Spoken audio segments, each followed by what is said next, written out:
This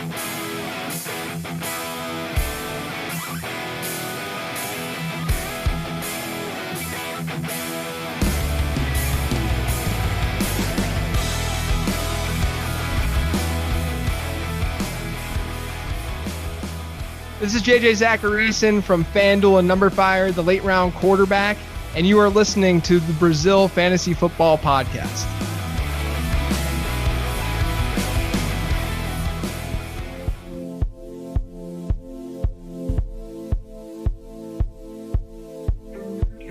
Sejam muito bem-vindos ao podcast do Brasil Fantasy Football. Vocês não erraram de podcast. Eu sou Gabriel Cabistani. Eu sou o host de vocês, convidado pelo presidente do Brasil Fantasy Football, Caio Ribeiro, que está aqui com a gente. Caio, como é que estão as coisas, meu velho? Muito obrigado pelo convite. Olá, Gabriel. É um convite, né? Já feito há algum tempo. Gabriel sempre foi um cara ligado ao Brasil Fantasy Football e eu tenho uma honra, cara, de estar com você aqui hoje no podcast tão especial como esse, né? Nosso convidado está aí. O pessoal com certeza vai gostar. Eu sou muito fã dele há um bom tempo já. Eu acho que o jeito que ele pensa o fantasy futebol é inigualável. Então, vou deixar você apresentá-lo, Gabriel, que a vontade de apresentar também está grande. Mas vai lá, Gabriel. Beleza pura. E o Caio me convidou e me deixou incumbido de uma tarefa não difícil, mas muito complicada de fazer frente, porque a gente está aqui na presença de talvez um dos maiores analistas de fantasy futebol do mercado americano. Tanto o Caio quanto eu e o Rui também somos fãs de carteirinha dele. Ele é o editor em chefe do FanDuel, do numberfire.com. Ele foi o autor do livro The Late Round Quarterback, e o username dele é Late Round QB. E ele é host também do Late Round Podcast do Living the Stream. Queria dar as boas-vindas ao nosso querido e admirado JJ Zachariason. JJ, how are you, brother? I'm good. I wish that I could speak the same language as you guys so that I could come back and say something that a lot of people would understand and resonate with, but I am really, really excited to be here and talking to you guys, and I appreciate you having me on. It's our pleasure, bro.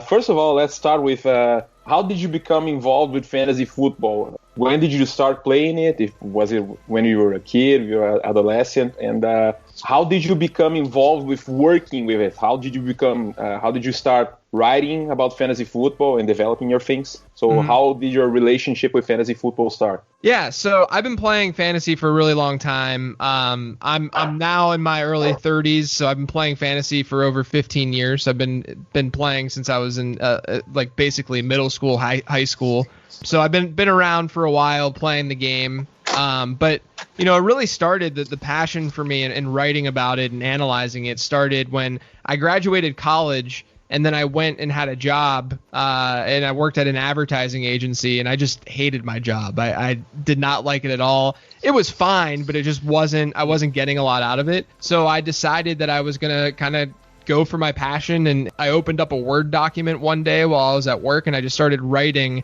some thoughts on fantasy football that, at the time, this is back in 2011, but at the time, a lot of fantasy analysts were touting an early round quarterback approach. This was when the 2011 season happened, when there was an almost lockout in the NFL, and there was just crazy quarterback numbers across the league. And what I saw, what was going on, was that the basics of fantasy football weren't really changing. You were still starting one quarterback. The supply and demand angle of fantasy was unchanged, despite the fact that all these quarterbacks were having these great seasons. And so I decided to put together what ended up being an ebook called The Late Round Quarterback. I put that together. I started selling it in June of 2012.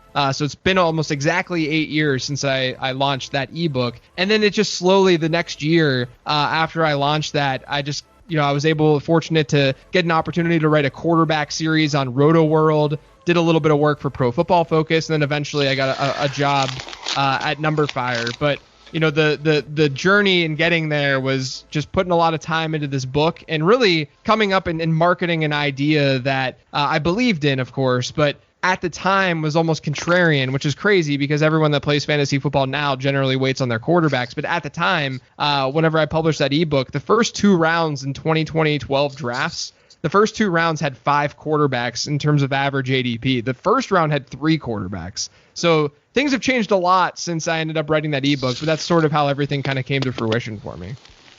Yeah, it is. The late round quarterback ebook was certainly a big revolution, the way that people are drafting fantasy football and streaming the position also. And talking about a little more specifically about the late round QB, what were the concepts that took you to writing it? What took you to trying to explain your thesis or your ideas in an ebook?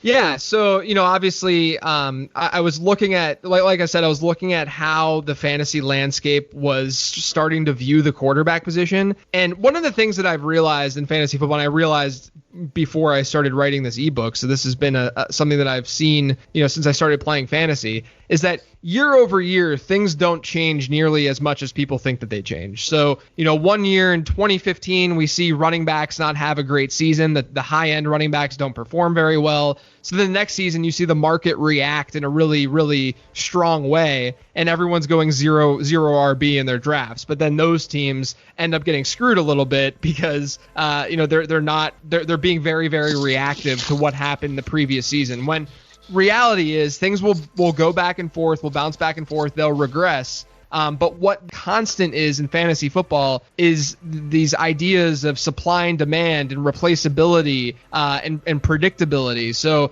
supply and demand being you're only starting one quarterback in your lineup every week. So because of that, the demand for the position isn't very large. If you're in a 12-team league, every team is only starting one quarterback. It's only 12 quarterbacks when there are like 25 very usable quarterbacks in some way. And then from a predictability standpoint, quarterbacks are really predictable week to week. And you can think of that sort of intuitively, where a quarterback drops back to pass 30 plus times per game, whereas a running back is touching it maybe 15 to 20 times. A wide receiver needs to be targeted in order to produce fantasy points. So there's a lot more variance in the other positions versus quarterback, which makes it more predictable. And so all these concepts sort of come together and dictate a late round quarterback strategy, not just as a reaction to a previous season, but something that you should be doing every single year. Talking a bit about your approach to fantasy football analysis, we all know that you bring up a whole bunch of statistics and analysis and number crunching about a lot of aspects of fantasy football.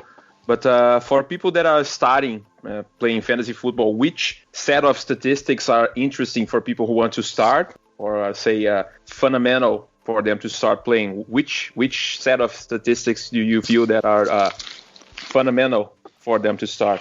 Yeah, so I would sort of go with 2 different approaches here and 2 different angles. So the first thing is to understand that efficiency statistics, so anything that's a fraction, if you will, like yards per target or yards per carry, those types of numbers regress to the mean. And they're not very sticky and sustainable year over year. So for instance, if a running back has a yards per carry average of like 5.5 one year, it's not very frequent and common that we see running backs with over a 5 yards per carry repeat or get better in the yards per carry department year over year. We see regression to the mean. That's one thing to always keep in mind, is that rate stats are not as good as volume statistics. And by volume statistics, I'm talking attempts, targets. A lot of people view volume statistics as situation based. So, if a running back is in a backfield without a lot of good running backs, he's naturally just going to see a lot more volume. Or if a wide receiver is on a team without a lot of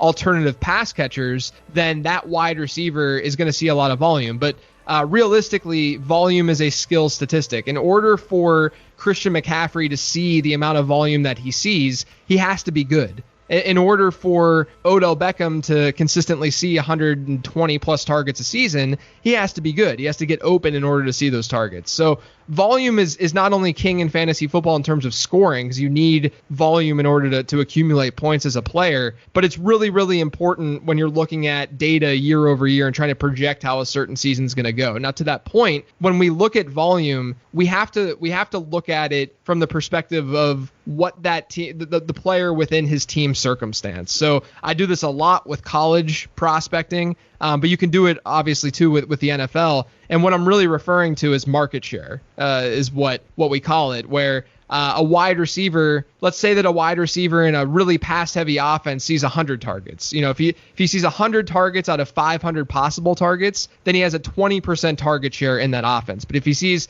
100 targets in a 400 target offense, that target share is 25%, which shows you that he was doing more within his offense and more versus his competition than the other player was in the high volume offense. So when I'm projecting players and I'm looking at how this guy's going to perform one year to the next, I'm looking at team situation to see how pass heavy these teams are going to be. And then from there, instead of just saying this guy's going to see 100 targets, I'm looking and saying this guy's going to see a 20% target share. And then that way I can get a more accurate projection of how someone's going to do that season. Hey, DJ, Caio here. How do you approach consistency in fantasy? Do you think that it's usable? Do you think that we can use consistency to predict something in fantasy? What do you think about that? I would say overall, the idea is not wrong, but I think that the application is often kind of wrong within fantasy.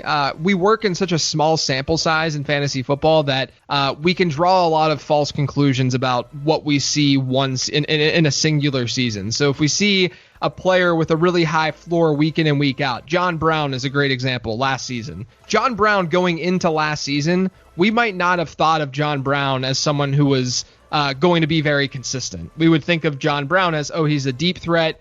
He's a more volatile player as a result of that. But then Brown ended up being one of the most consistent, high floor, not even high ceiling wide receivers in fantasy football. So that's just an example, of course. But what I'm basically getting at is the way these players score points is important. You want to make sure that you're pairing, a high floor guy, a slot guy, let's say, and the roles that these guys play with more of the volatile pieces where you don't know how they're going to necessarily score week in and week out. But the way that I look at it is more at from a higher level, where I'm looking at players from a season-long projection standpoint. The volatility is less about how they're scoring points and more of what do we know about their situation and what's ambiguous about their situation. So a good example of this might be Jarvis Landry, who's being drafted in like the 6th round. Let's just say that his injury is not a big deal. Jarvis Landry, we know, is very, very consistent year in and year out. He basically sees 80-plus catches every single year.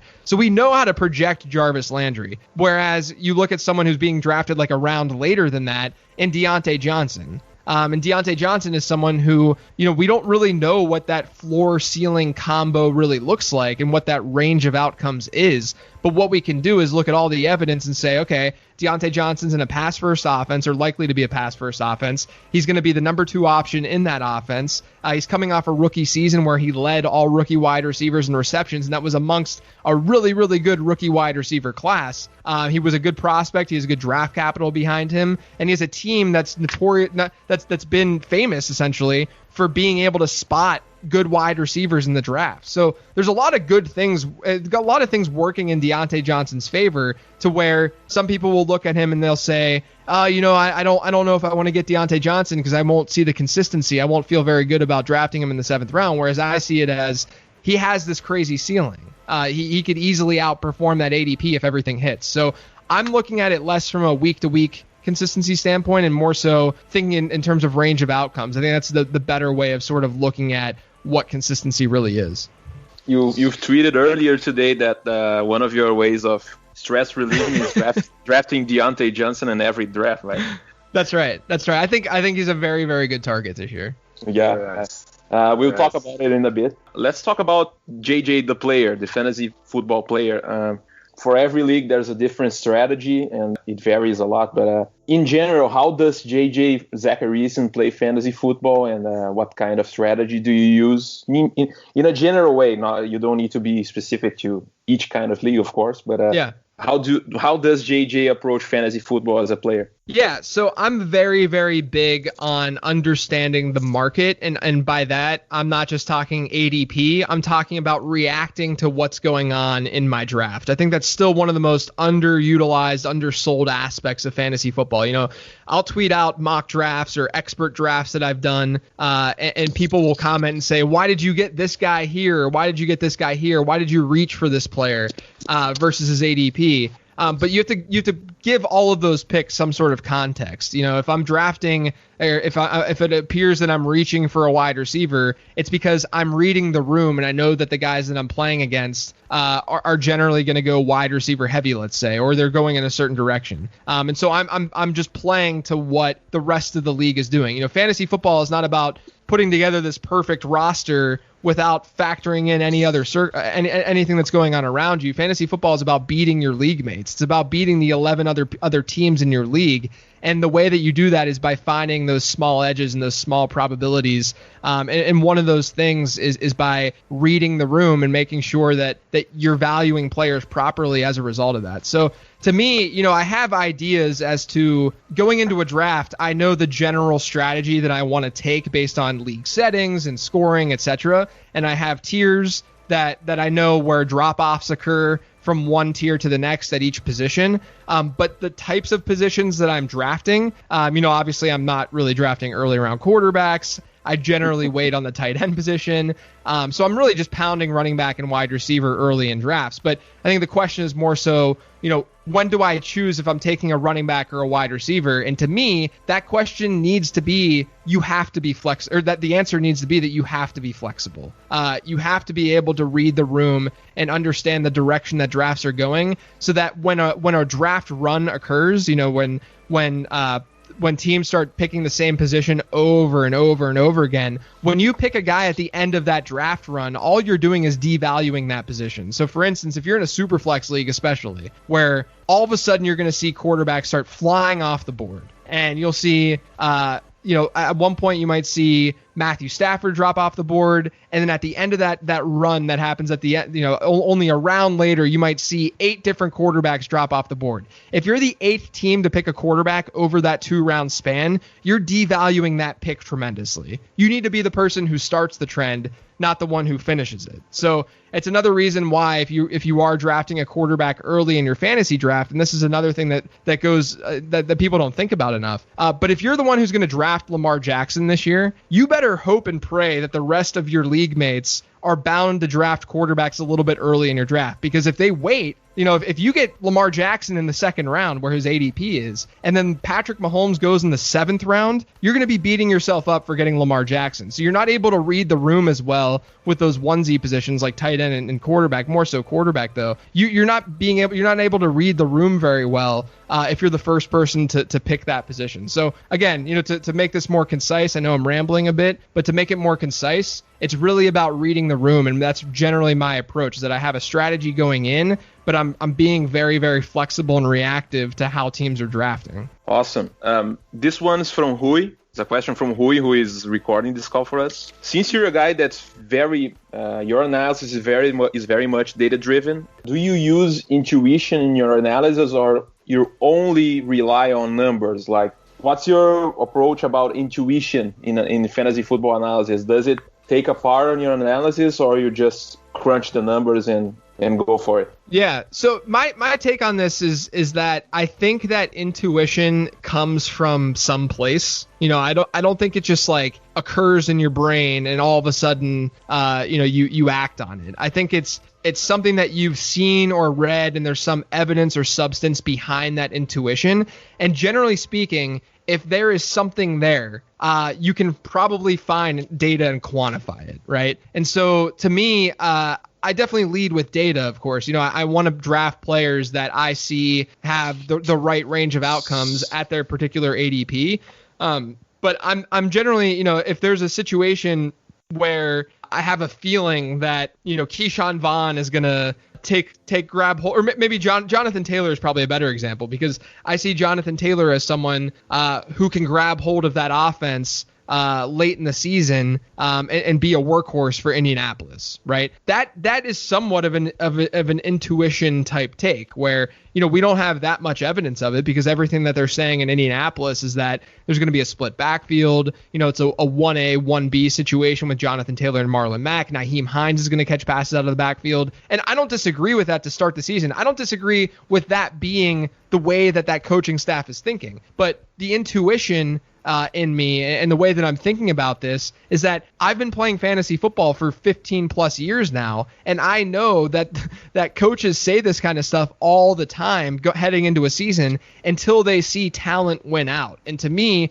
from a talent standpoint, Jonathan Taylor is just far and away the best talent in that backfield. So it wouldn't shock me then if Jonathan Taylor ends up being a workhorse for Indianapolis as the season moves forward. So again, it's an intuition-based take where I'm saying I believe this even though the evidence isn't totally there, but the evidence kind of is there based on the experiences that I've had and what I've seen in the past with coaches in fantasy football. JJ, how do you use the history of the data of the league in your analysis? How do you think that, and how can you predict other things with that? Yeah, so I think that it kind of goes back to what I was saying earlier about how people overreact and they're like super reactive to what happens the previous season in the fantasy football world. So a good example, like I said, was in 2015 when the running back position was just dreadful. It was the year that Devontae Freeman, I think, was the RB1. And it was just a dreadful year for running backs. And then the next year, everyone started to really tout the zero RB strategy, which is a fine strategy. I think that the logic behind the strategy is fine. But it shouldn't be fine because of that one singular season. It should be fine because of trends. And so what I do is try to find those trends and make sure that trends are actually occurring. So, a lot of people will say the wide receiver position is really, really deep, for instance, which I don't disagree. But we've been saying that for the last 5 years in fantasy football, that you can just wait on wide receiver and you don't need to worry about the position and you can go robust RB and get 4 running backs in the first 4 rounds, et cetera, et cetera.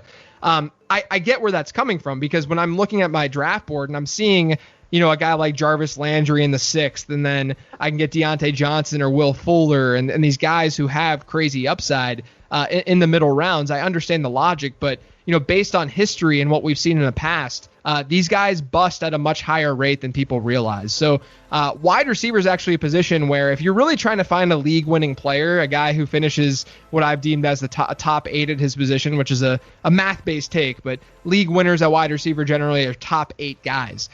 Top 8 wide receivers are almost always coming from the first 5 rounds of your fantasy draft. More so at a higher rate than what we see at the running back position. So if you're really trying to find these difference-making, league-winning wide receivers, you're not going to be able to find them late. And that plays into why we see win rates being so much higher in best ball leagues where people are spending up at wide receiver more than the norm, where they're drafting 3 wide receivers in the first 5 rounds versus just 1.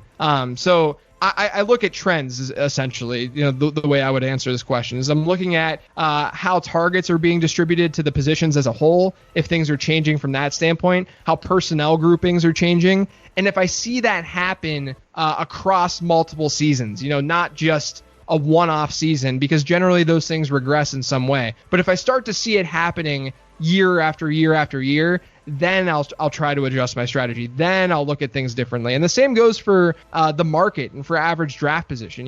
I've always touted late round quarterback and to draft your quarterbacks late, but the market is very efficient this year, in my opinion, with their quarterback rankings. And back when I wrote my book in 2012, the QB 12 was being drafted on average in round 8. And now the QB6 is drafted in round 8, just because everyone shifted and drafted them so much later. So if back then I said late was round 8, then late should still be considered round 8. So I'm more inclined, because of the efficient market this year at the quarterback position, to then draft a middle round quarterback. So it's really just adjusting to what the market's doing and then adjusting to league-wide trends and making sure that those trends are actually real and not something that just happens one season.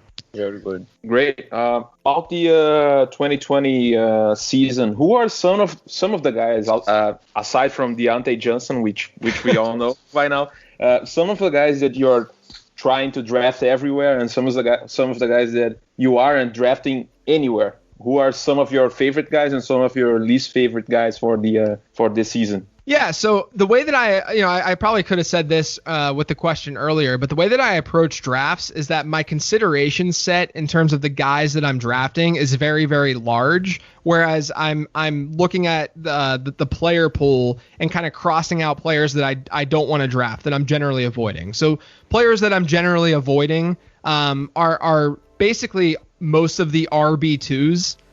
They've historically been some of the worst bets in fantasy football, the RB2 group. So guys that are drafted in like the late third into the fifth round, those guys just haven't, the fourth round especially, they just haven't had very good hit rates. So, when you look at that range, a guy like Leonard Fournette, it's hard to get behind just because we don't, over the offseason, we knew they wanted to get rid of him. And then there's a new offensive coordinator. They're bringing in pass catching help in that backfield. And that's really what got Leonard Fournette to do what he did last season. The offense isn't supposed to be very good. So there's reasons to avoid Leonard Fournette. And then another guy in that same range is Raheem Mostert, who's rising. Mostert's someone who, sure, he has a lot of touchdown upside, but I worry about where the receiving work is going to come from. So on the flip side of that, then, I like Tevin Coleman. I think Tevin Coleman's a really good value. I think the gap between those two players is a little bit too large.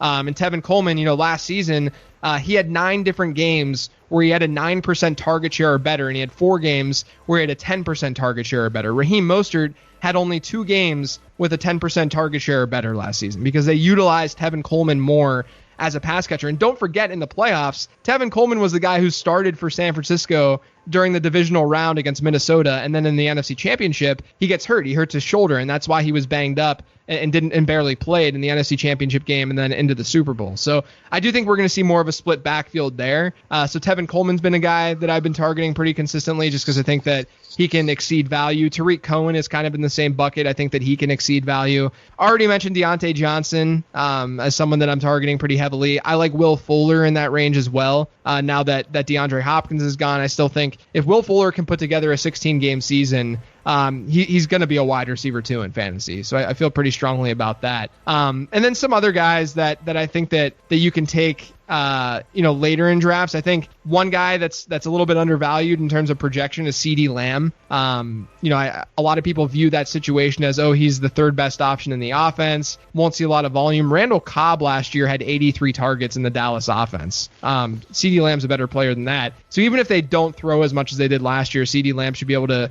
exceed ADP a little bit. So that's one of my favorite later round picks at wide receiver. Generally we don't see rookie wide receivers go nuts. But CeeDee Lamb, I think, is in a pretty good spot. And then my last guy that I'll throw out there that I like, Anthony Miller. Third-year guy. He's been banged up, but he's shown flashes. I think this could be the year that Anthony Miller breaks out.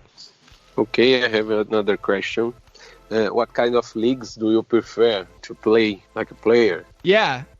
So I like leagues that make you think about strategy. The traditional fantasy league at this point, that you can wait on quarterback. That you can generally get away with waiting on tight end if you want to, and then you just kind of pound running back and wide receiver and get as many of them as you can the first 8 or so rounds. I like leagues where you have to think a little bit more. So a tight end premium league where you get 1.5 points per tight end reception and 1 point at running back and wide receiver. So you get tight ends a little bit of a boost. Or I like Superflex leagues. I think Superflex should be the norm, where you're essentially starting 2 quarterbacks every week because you're going to want to throw a quarterback in that offensive player slot. But I think Superflex leagues should be the norm because it at least allows people and forces people to think a little bit differently about the position.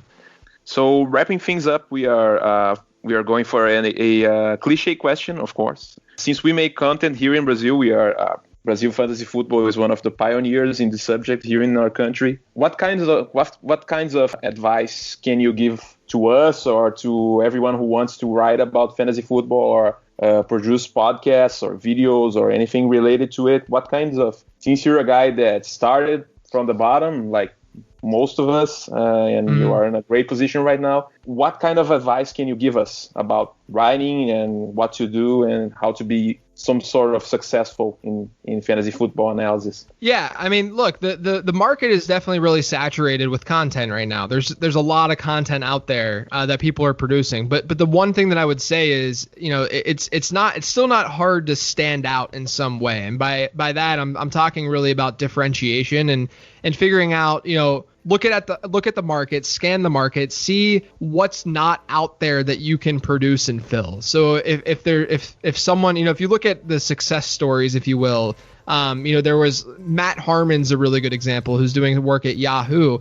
Matt Harmon made his name via charting wide receiver routes with his reception perception. And it was a differentiated way of looking at the wide receiver position and looking at how we can use both film and data in order to make better decisions with how we're approaching the wide receiver position. And he got noticed for it because he was doing really good work, and it was different work. And I would argue that that's what happened with me with the late round quarterback ebook, is that ebooks, number one, weren't as big back then whenever I published it, but also, everyone, the whole community is saying draft your quarterbacks early this year. And then I come out with an ebook that says, no, draft them late. This is why. And there's logic and reasoning. So I think that people gravitate towards good content and good content that makes sense. But at the same time, that good content needs to stand out in some way and be differentiated. Don't differentiate it just for the sake of differentiating it. Like, be passionate about what you're doing, but try to find something out there that's not being done and something that you would be passionate about in order to fill that market void. Since we do a contest here from people who produce content with the public, like a similar contest of Scottish Fishbowl, what do you think about this kind of contest? What do you think about Scottish Fish?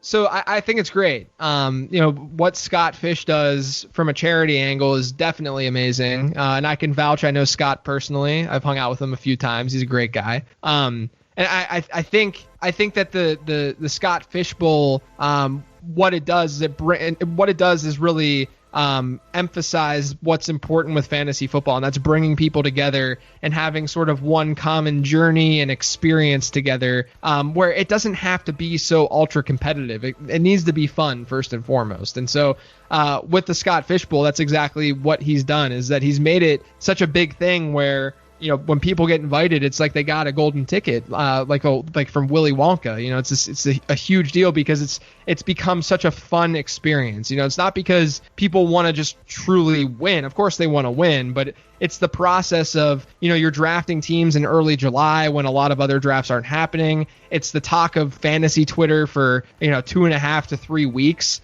And so I think it's a really good thing. And that's to me is what fantasy football is all about. Very good, man. What do you think about high stakes? So how do you play high stakes? You work in FanDuel, and do you prefer daily fantasy, best ball? What kind of leagues do you prefer? Yeah, so I love DFS. I mean, so my experience was I got my job at Numberfire a year after I published my ebook, and then we were bought by FanDuel about 2.5 years after that. So I've been a FanDuel employee for quite some time now.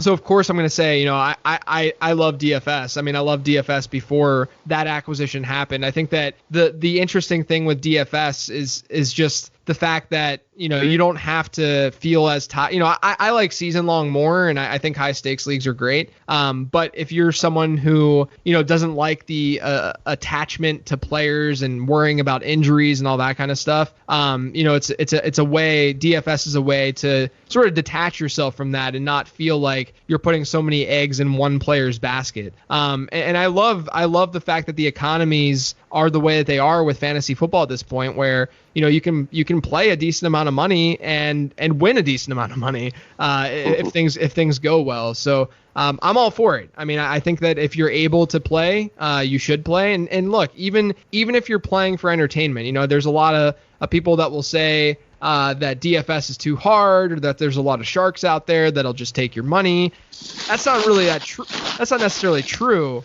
And to me, it's about entertainment above all else. Also, you can play $5 on FanDuel and have a really fun and entertaining experience for that weekend slate of games, even just throwing in, $5 and nothing too much. You don't have to play a lot of money in order to get something out of it. So that's why I think it's such a fun experience. So JJ, one last question, and actually not one last question, but where can people find you in the social networks, and a shout out for your Brazilian fans here, such as us? Yeah. And it's been an honor and a privilege to talk to you. I speak for all of us three, and I want to thank you for your knowledge sharing, not only here but in your podcasts and your writing and your ebook. And thanks so much, man. You're a great influence for all of us. Oh, I appreciate that. I love talking to people from outside the United States. It's really cool to have heard from people not just from Brazil but from Germany. There's apparently a large late round podcast following in Germany that's interesting to me. But I love that the reach is global and it's not just from the United States. So I appreciate you guys having me and talking to me and listening to the podcast and all the above. It really means a lot. But I'm on Twitter, on social media at Late Round QB. And then obviously the podcast that we've been talking about, the Late Round Podcast, which is what sort of my baby now in the fantasy football world, where I do a couple podcasts a week. And then once the season starts, I'll be doing 4 of them a week. Awesome. Listen, JJ, once again, thank you so much for being with us. It's been an honor and a privilege. And hopefully we'll talk later and another time we'll record again, talk about other things. Yeah. Thanks so much. Thank you so much. Thank you. Hey, DJ. Thank you, man, for joining us here to talk with us. Yeah, man. We are more than fans from you. Appreciate it. I think that BRFF football inspired in your work, in number 5's work, and it's very good to be with you here, man. Yeah, I appreciate it, guys. I really, really do. Thank you. Awesome. Então, pessoal, muito obrigado pela audiência. A gente agradece mais uma vez ao JJ pela parceria, pela grande aula que nos deu aqui hoje. Se você quiser seguir o Brasil Fantasy Football nas redes sociais, @/BRFfootball, como futebol americano em inglês. E é isso aí. Muito obrigado pela audiência e pela parceria. Um abraço a todos e até a próxima.